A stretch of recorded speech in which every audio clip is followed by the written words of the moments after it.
Questions are growing tonight over the possibility of a data center coming to Wayne County. County commissioners held a public meeting today addressing concerns and rumors about what could be built at the 315-acre Wayne Commerce Center in Jessup.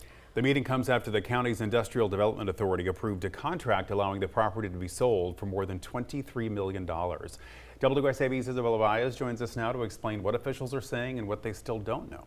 Well, Ben, Jessup Mayor Ralph Hickok's calling this just the beginning, as a data center could soon call the city of Jessup home. Residents and neighbors filled county chambers as they were hoping to find out more about what this means for their quality of life.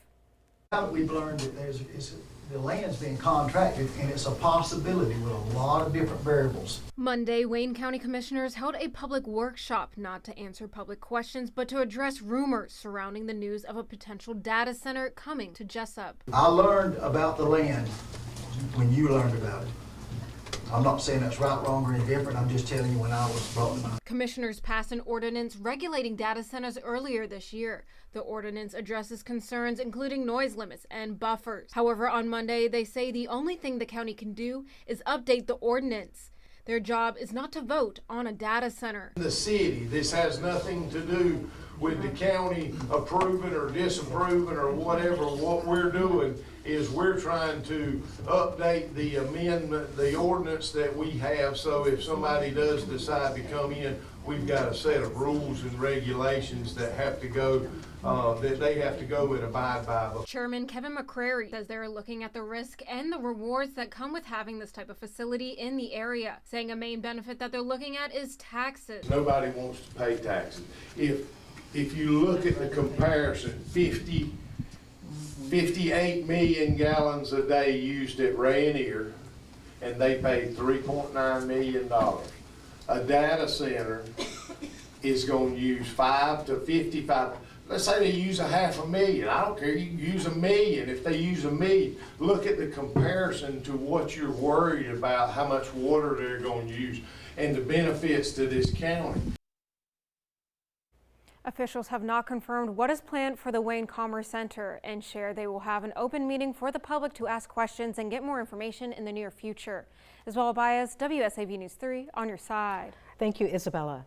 And the data center debate is also playing out in Statesboro. A rezoning request that could clear the first hurdle for a proposed data center goes before City Council tomorrow night. Developers want to rezone about 27 acres off Burkhalter Road from high-density residential to office and business use. If approved, developers would have to return to both the Planning and Zoning Commission and City Council for additional approvals. Tomorrow's public hearing is set for 5:30 at Statesboro City Hall.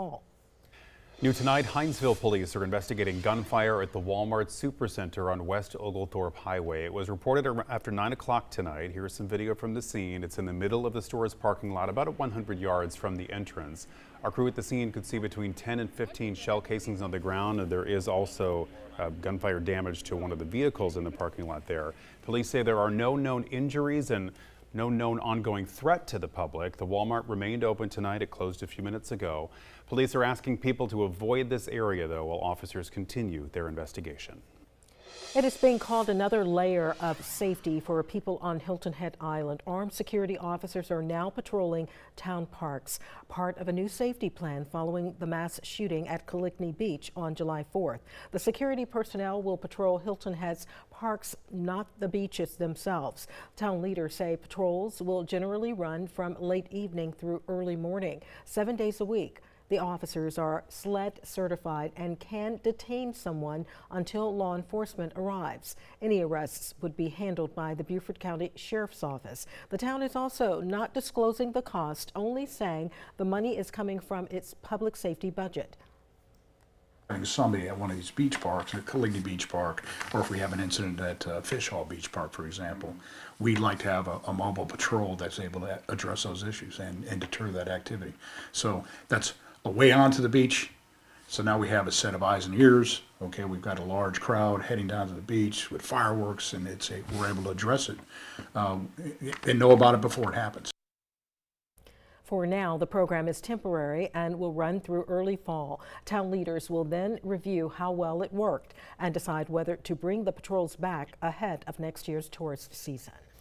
Savannah police say a man accused of breaking into a business is now behind bars. Officers responded to a burglary in progress along East Victory Drive at the Junica Caribbean Market around 9:12 on Friday night. That is where police say they saw 47-year-old Nathaniel Lewis running from the back of the building. Officers chased him and took him into custody, recovering items they say were stolen. Lewis is now charged with 3 counts of burglary, along with obstruction and criminal damage to property. Police are also investigating whether he could be connected to other crimes.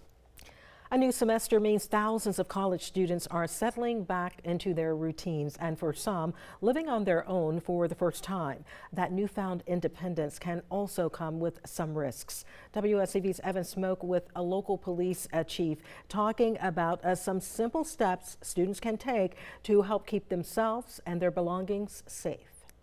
Statesboro police say they see a higher number of calls when Georgia Southern is in session, but students are more likely to be victims of crime versus the cause.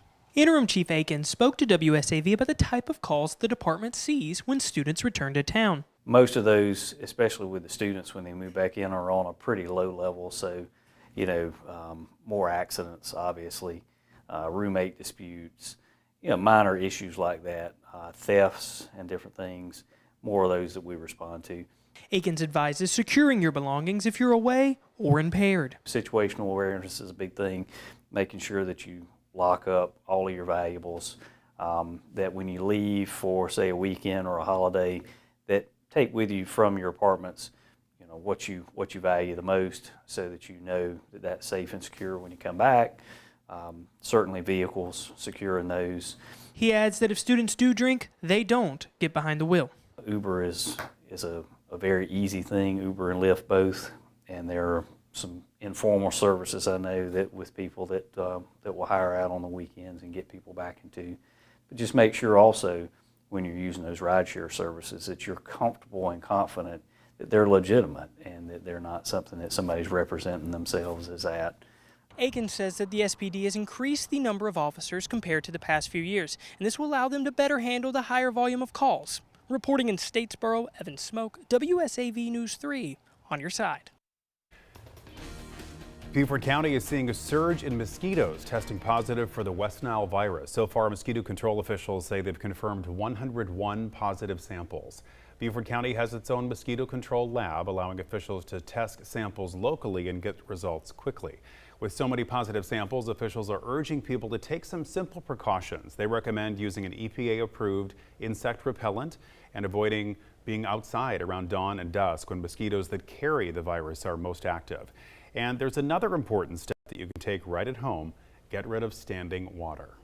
The species that transmits West Nile virus are container breeders for the most part.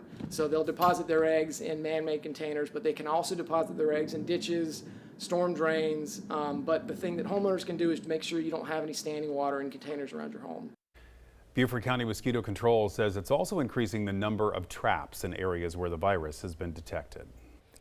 A quick reminder for drivers in Savannah to slow down in school zones. After a 2-week grace period, the Savannah Police Department is now issuing citations from school zone speed cameras for the 2026-27 school year. The cameras have been active since August 3rd, with over 600 drivers receiving warnings. Starting today, those warnings will be fines. A first violation costs $75. A second violation will cost you $125. Cameras will operate from 45 minutes before school starts through 30 minutes after dismissal. The cameras are only active on school days.